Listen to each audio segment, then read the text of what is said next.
আপনার পায়ের নিচে কি? সহজ উত্তরে বলবেন মাটি। তার নিচে কি? এভাবে যেতে থাকলে আমরা একসময় পৃথিবীর কেন্দ্রে চলে যাব, তাই না? সেই কেন্দ্রের পরিবেশের কথা আমরা অনেকেই জানি। গলিত লাভা আর উত্তপ্ত এক পরিবেশ বিরাজ করছে সেখানে। সেই এলাকার অবস্থা নিয়ে নতুন এক গবেষণাপত্র প্রকাশিত হয়েছে। গবেষণায় জানা যাচ্ছে, পৃথিবীর কেন্দ্রের আশেপাশে সব গলিত অংশ পৃথিবীর অংশ নয়। সেখানে বহুকালে আগে অন্য মহাজাগতিক বস্তুর অংশবিশেষ রয়েছে। যুক্তরাষ্ট্রের ক্যালিফোর্নিয়া ইনস্টিটিউট অফ টেকনোলজির একদল বিজ্ঞানী বলছেন, প্রায় 450 কোটি বছর আগে প্রাচীন প্রোটোপ্ল্যানেট থিয়া ও প্রোটো আর্থের মধ্যে একটি বিশাল সংঘর্ষ ঘটেছিল। সেই সংঘর্ষে চাঁদের পাশাপাশি দুটি বিশাল মহাদেশ তৈরি হয়েছিল বলে ধারণা করা হচ্ছে। পৃথিবীর আবরণের মধ্যে এই অঞ্চলগুলো আটকা পড়েছে।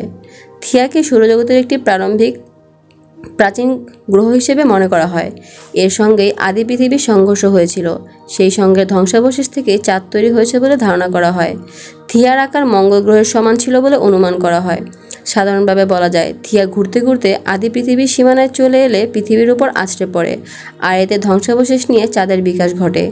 80-এর দশকে প্রথমবার বিজ্ঞানীরা পৃথিবীর কেন্দ্রের গভীরে অস্বাভাবিক পদার্থের সন্ধান পান। দুটি মহাদেশ আকারের এই ব্লককে বৈজ্ঞানিক ভাষায় ব্লব বলছেন তারা। দুটি ব্লবের একটি আফ্রিকা মহাদেশের নিচে ও অন্যটি প্রশান্ত মহাসাগরের নিচে রয়েছে। এক একটি ব্লব চাঁদের আকারের দ্বিগুণ। পৃথিবীর কেন্দ্র যেসব উপাদানে তৈরি, এসব ব্লব তার চেয়ে ভিন্ন উপাদানে তৈরি। এই বিষয়ে বিজ্ঞানী কিয়ান ইউটিউব বলেন, চাঁদের মতো উপগ্রহ ও মঙ্গল গ্রহের মতো বড় গ্রহগুলো তৈরির কোনো না কোনো পর্যায়ে এমন সংঘর্ষের মুখে পড়েছিল। আমরা গবেষণায় দেখেছি, প্রোটোপ্ল্যানেট থিয়া ও প্রোটো আর্থের সঙ্গেও সংঘর্ষ হয়েছিল। গবেষণার জন্য সংগৃহীত নানা তথ্য কম্পিউটার সিমুলেশন ব্যবহার করে বিশ্লেষণ করা হয়েছে।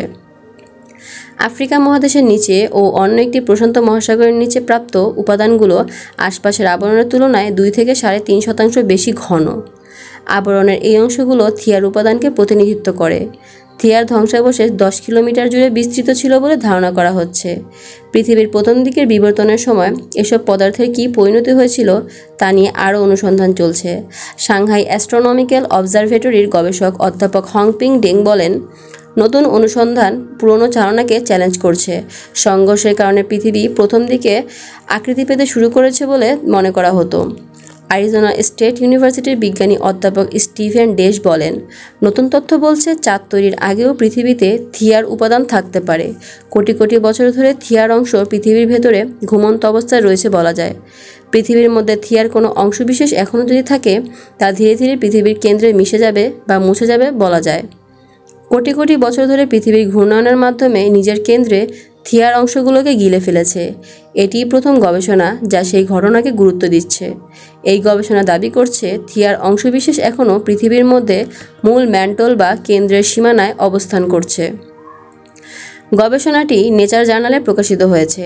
অ্যারিজোনা স্টেট ইউনিভার্সিটির বিজ্ঞানী অধ্যাপক এড গার্নিয়েরো বলেন, নতুন গবেষণা অনুসারে বলা যায়, পৃথিবীর ব্লব অন্য গ্রহের সংঘর্ষের অবশিষ্টাংশের সংঘর্ষে আমাদের চাঁদ তৈরি হয়েছে।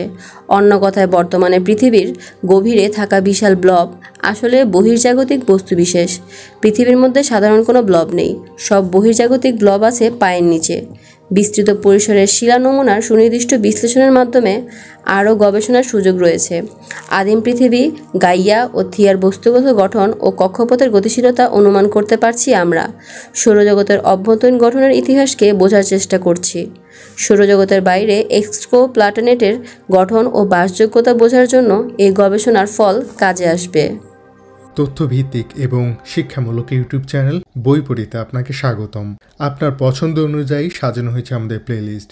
আমাদের চ্যানেলে রয়েছে বাংলার ঘটনা প্রবাহ, ইতিহাসের সাক্ষী, বাংলা সাহিত্য, প্রকৃতি ও ভূগোল বিষয়ক, এক্সেল এবং ওয়ার্ড সম্পর্কিত, রয়েছে ছোট গল্প এবং বাংলার ইতিহাসসমূহ, মনীষীদের জীবন সহ আরও অনেক তথ্য। ইতিহাস এবং নতুন নতুন তথ্য সম্পর্কে জানতে আজই সাবস্ক্রাইব করুন বই পড়ি ইউটিউব চ্যানেল।